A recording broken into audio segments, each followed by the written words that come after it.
Everything hidden behind the concrete of secret bunkers and myriad seals disappeared almost overnight. Why were the emergency reserves of the USSR intended for global catastrophes plundered not by the enemy, but by their own people? Who ended up with billions in gold, rare metals, medicines, and strategic reserves for nuclear war? Which well-known politicians personally oversaw the transfer of the legendary party gold abroad? You will learn about the scheme where factory directors looted factories, banks. Their own security guards and special services helped to erase the traces of entire trainloads of valuables disappearing. But the most shocking details are about why this became possible and how the tragedies did not end with the collapse of the country. Don't skip, the finale will make you reconsider everything. Imagine a treasury so vast that it was the foundation of an entire superpower. Not just a vault of ingots, but a living organism designed to save 290 million people from any conceivable disaster, from nuclear winter to universal famine. This was the state reserve of the USSR, the steel backbone of the country, its last resort, and its guarantee of survival in a world full of threats. Now, imagine that one day the doors of this fortress opened and it was almost empty. The gold reserves, which reached their historical peak of 2,800 tons under Stalin, had shrunk to a critical level of less than 290 tons by the time the Soviet Union disintegrated. Not only precious metals disappeared without a trace, but also entire trainloads of grain, tanks of fuel, rarest materials intended for the defense industry and future generations. This is not just the story of one robbery. This is the chronicle of the greatest embezzlement in the history of the 20th century. The finale of a multi-act drama in which the cunning schemes of shadowy dealers intertwined with the political will of leaders, and petty everyday theft became a prologue to the devastation of an entire country. To understand how this fortress fell, one must first realize what it was and how it was built. The State Reserve was not just a warehouse of valuables, but a complex, all-pervasive system. Its visible ceremonial part, Gokran and the special depositories of the State Bank, where ingots of gold, platinum, and diamonds lay in perfect order. But the true, gigantic scale of the system was hidden deep underground, in the Siberian taiga and permafrost. It was a network of secret underground refrigerator cities and storage facilities, designed to function autonomously for years, even after a global catastrophe. Their depths stored millions of tons of stewed meat, condensed milk, flour and sugar, strategic reserves of medicines. From aspirin to antibiotics, rolls of fabric from which an entire army could be clothed. And of course, the most important things, reserves of fuel and rare metals such as titanium, uranium, and tungsten, without which the production of modern weapons is unthinkable. The very concept of the State Reserve was the apogee of the planned economy and the total control of the state over all resources. This citadel was guarded with the cruelty appropriate to the era. The decree of the Central Executive Committee and the Council of People's Commissars of August 7, 1932, which went down in history as the Law of 3 Ears of Corn, equated any theft of socialist property with counter-revolutionary activity. For a bag of grain stolen from a collective farm field, one could receive the highest measure of punishment. The entire might of the punitive apparatus, from the Department for Combating Theft of Socialist Property, OBKHSS, to the all-powerful Committee for State Security, was thrown into protecting the people's property. 3 levels of protection: physical security, total surveillance, and ideological propaganda, created the illusion of absolute impregnability. The atmosphere of pervasive fear and the inevitability of punishment seemed the most reliable armor. The accumulation of these riches took decades, and its price was immense. Gold was pumped out of the country in exchange for machines for industrial construction.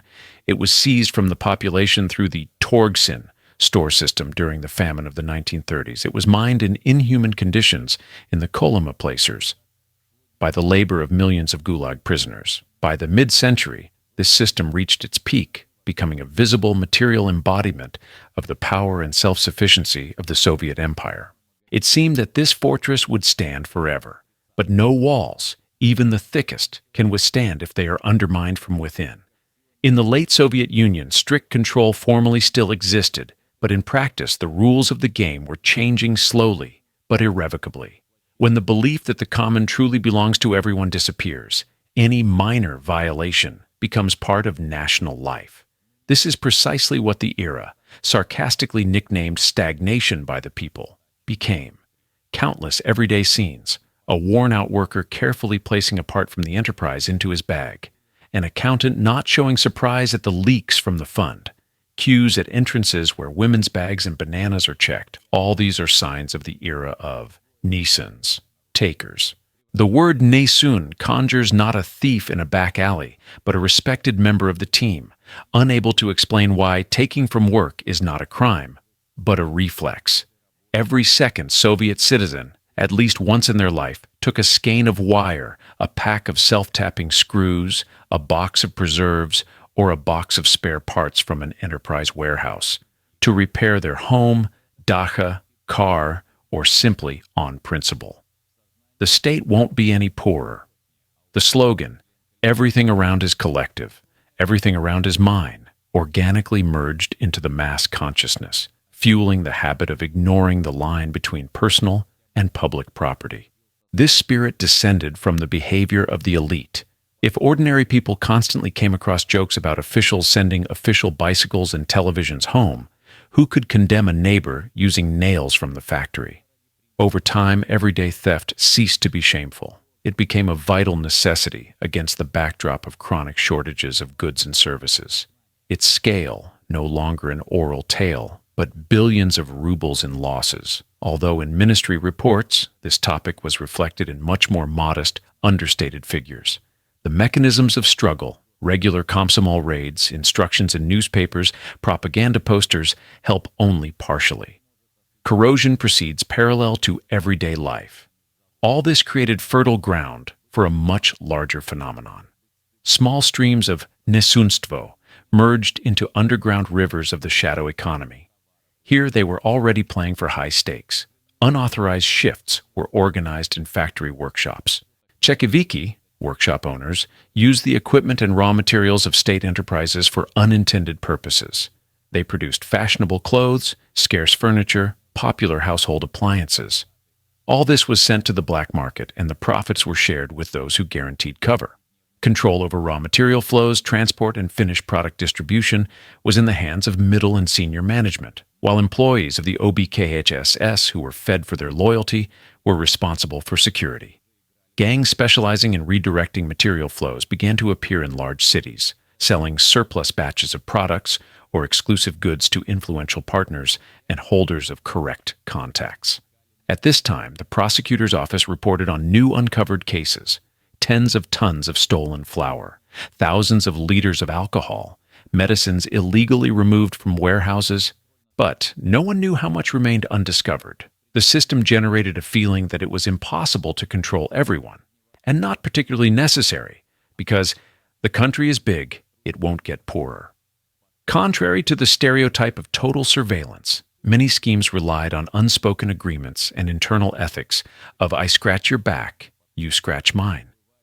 Within factories, there was a principle of mutual responsibility. If a worker was caught taking property, the collective most often stood up to defend him. The notorious idealistic component was lost. Only pragmatism and mercenariness remained. The system malfunctioned in more complex, structurally important links as well. Thus arose cases of the century. In scenarios involving industrial or commercial fraud, often not ordinary executors, but entire groups of high-ranking officials, directors, and party functionaries participated. Sensational stories of the early 1980s, such as the cotton case in Uzbekistan, where the state lost billions of rubles on fictitious reports and padding, were just the tip of the iceberg. Corruption penetrated to the level of republics and ministries, where resource allocation brought not only power, but also colossal money. The true scale of this parasitism on the system remained hidden behind the official rhetoric of victories of socialist competition. But the most striking phenomenon seized the sphere of strategic resources: gold, precious metals, rare earths. Several generations of Soviet intelligence officers and state secret protection system employees were accustomed to believing that reserves were strictly controlled. Everything was counted, sealed, double-checked. However, even here, there were sensational failures. Not an exception were events when criminal gangs stole tons of gold directly from reserves and then sold it or melted it down for sale on the black market.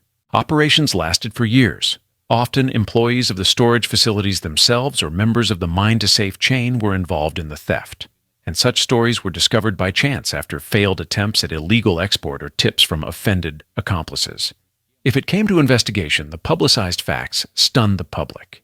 The sums involved in the cases were of such magnitudes that it was difficult to believe in the mechanisms of their origin within a system that was taught to be considered the best in the world. The finale of the second chapter is the realization. The Soviet Union was no longer a monolith. It was being eaten away by contradictions, crusts of cynicism, and chronic distrust of the honesty of any public institution. All this would become the foundation for events that would unfold in an era of catastrophes, weakened control, and glasnost, where everyone who had access to resources felt entitled to dispose of them, not for the benefit of society, but for their own gain. When the words about changes were first heard in the country, it seemed they brought liberation and renewal of the system, but it was precisely the atmosphere of hope and chaos that came with perestroika that became the catalyst that allowed the plunder to reach unprecedented scales. Old surveillance mechanisms were being destroyed, and a new control system did not yet exist. In these conditions, the previously initiated processes spilled out, turning into a storm without rules, restrictions, or fears. Initially, everything looked almost official. The law on cooperation, legally adopted and intended to give public initiatives a second chance, actually opened a window of opportunity for a real scam of the century. Entire financial empires grew out of small cooperatives operating at factories and scientific complexes, from which funds, often multi-million, were withdrawn far beyond the country's borders. The same people who yesterday covered up the machinations of Sekiviki worked in cooperatives, and today they claim state property under the protection of the law. State enterprises provided them with raw materials and resources almost for free. The manufactured products went to the black market, and the profits were dissolved through cunning schemes of cashing out through banks and fake contracts. The entire country watched the transformation of habitual theft into legal, even fashionable business. Joint ventures with foreign firms played a significant role in the new economy, through which funds went to offshore accounts. While the state was losing control over production and tovar flows, something truly alarming was happening at the top. There were rumors about a secret that came to be known as the party gold. Numerous journalistic investigations, memoirs of former functionaries, and indirect facts indicated. Major party officials, realizing that power was slipping from their hands, began to organize the process of preserving and withdrawing assets abroad. Shell Western firms, accounts in neutral countries, trusted individuals, former KGB employees, and party curators were used. Precious metals from reserves, hidden billions of Soviet rubles, amounts of currency, all of this ended up in the zone of inaccessibility for the new government and the main structures of the nascent Russia within months. There is little documented information. Too much was done through a chain of intermediaries, but the volumes were measured in thousands of tons and hundreds of billions of rubles. According to some data, almost all ruble accounts of the main party bodies disappeared, and the gold reserves went in an unknown direction, and their fate is still not clarified. The rapid, almost avalanche-like looting of the army and military reserves was a huge blow to the country. The collapse of command structures led to warehouses and arsenals, guarded and classified for years, suddenly becoming available for any deals. Army property was sold literally by weight of scrap metal. Tanks, armored vehicles, armored personnel carriers were sold to other countries, often through private firms created by former officers. Entire arsenals disappeared overnight. Weapons were resold from one buyer to another, settling in third countries, sometimes even in conflict zones far beyond Russia.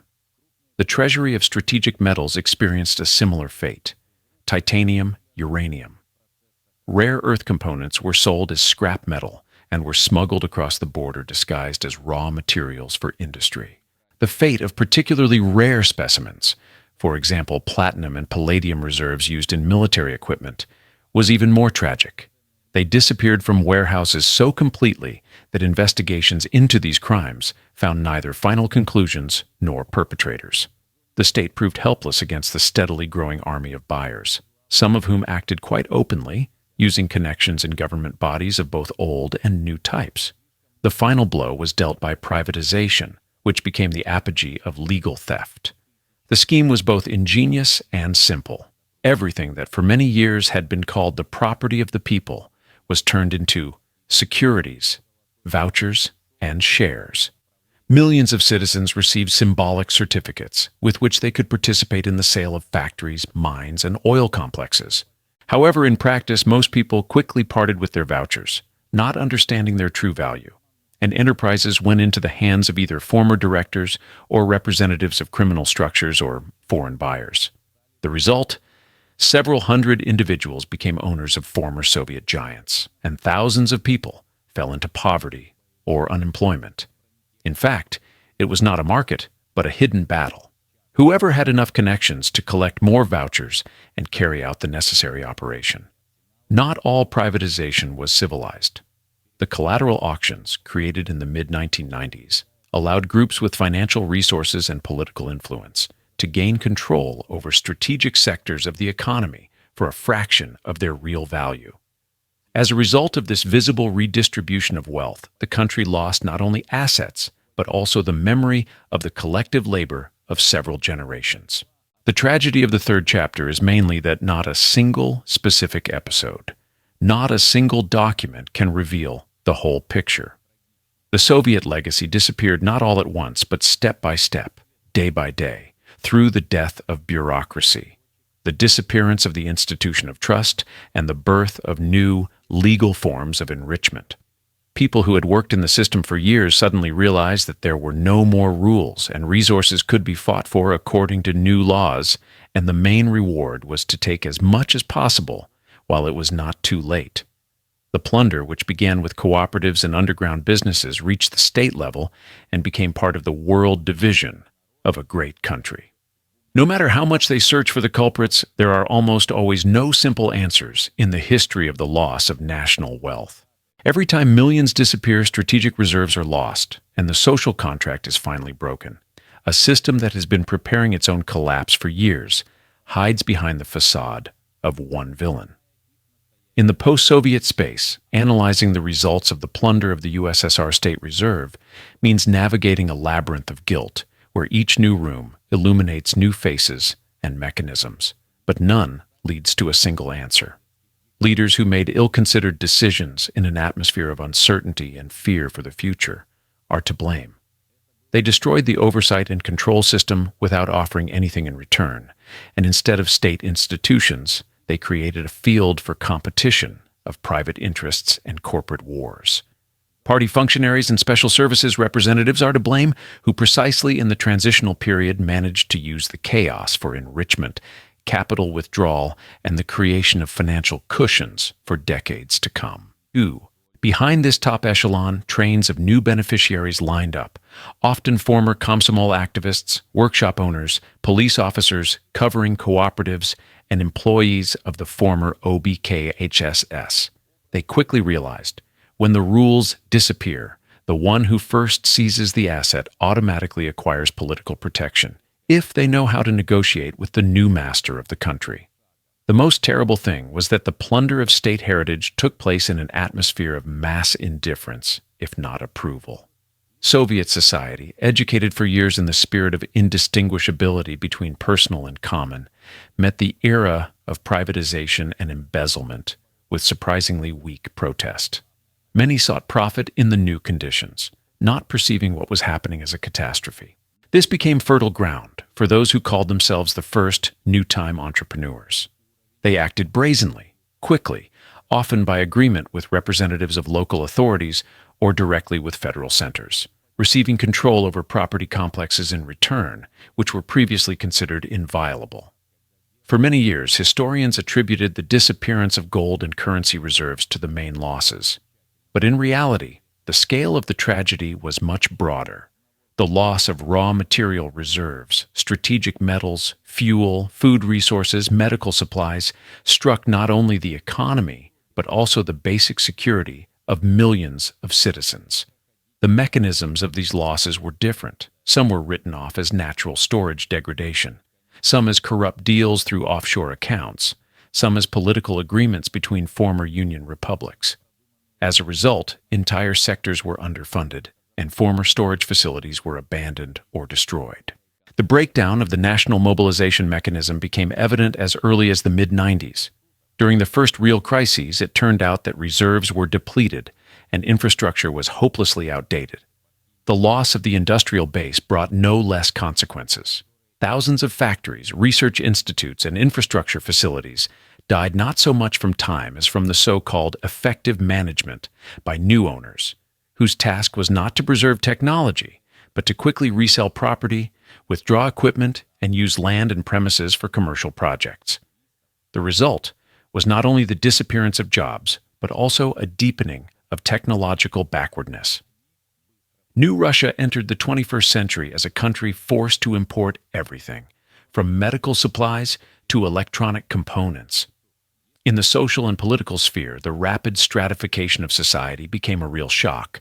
People associated with privatization gained access to colossal resources and turned into a new class, towards which the ordinary citizen felt neither trust nor respect.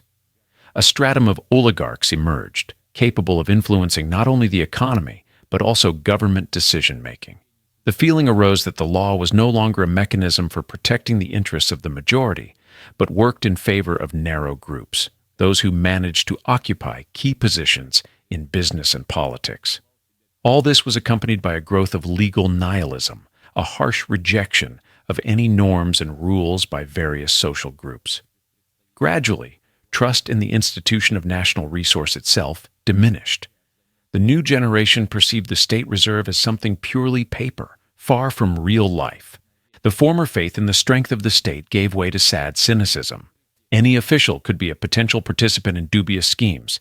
Any strategic reserves were impossible to count. Any common cause was hidden behind formal reports. Simultaneously, the myth of a lost superpower was born in the mass consciousness, where everything was powerful, stable, and reliable. Although this belief was hardly supported by real experience, it is impossible to understand the cause of such a transformation without considering how the nature of relationships within the state has changed over 3 decades. Privatization, collateral auctions, ineffective fight against corruption, and chaotic industrial restructuring have generated chronic distrust of any forms of collective labor and ownership. A whole culture of caution, and sometimes direct fear of large long-term projects, has emerged. The potential for development is now associated not with collective efforts, but with individual initiative, often working against the interests of the community. The country, which lost its gold reserves and mobilization infrastructure, found itself in a new world where survival is ensured not by super resources, but by the ability to change quickly and create new defense mechanisms. Of course, the cost of such losses is huge: economic dependence on the world market, lack of material reserves, vulnerability to crises. But the most painful loss is the rupture of the centuries-old tradition of trust in the state as a guarantor of security for every citizen. The mass consciousness has forever ingrained the feeling that people's property does not exist. Everything that can be stolen will certainly be stolen if there is no control system. This created prerequisites for new waves of crisis. Every weakening of power was perceived as an opportunity to redistribute resources between influence groups, to generate another cycle of negligence and embezzlement. Politicians, economists, even experts in national history understand. As long as the culture of non-ownership exists, it is impossible to form a national reserve that will be protected in the eyes of society and the state. This applies not only to gold, oil, or metals, but also to knowledge, technology, and social capital. Speaking about modern Russia, one cannot help but recall the lessons of the lost era. Until the system learns to protect the common, nothing will change. Any reserve, even created from scratch, may sooner or later disappear. That is why modern society faces constant debates around state property, privatization, and the functions of the state in the economy. In these disputes lives the ghost of deserted Soviet storage facilities, a reminder of how easily a great heritage can be destroyed if it is not considered one's own. The remaining old-timers recalling those years speak not so much of losses as of betrayal of the national idea. Resources disappeared not because someone was particularly cunning. They were doomed to destruction even when the state refused to be a guarantor of justice, and citizens stopped protecting what they had always considered common. The story of the disappearance of the USSR State Reserve is not just an episode of national tragedy, but the main nerve for understanding any future. It is not only painful memories, but also a chance to finally draw a conclusion why no state should consider itself eternal if it lacks a sense of responsibility towards the collective heritage. There are no justifications in this bitter experience, but very many warnings.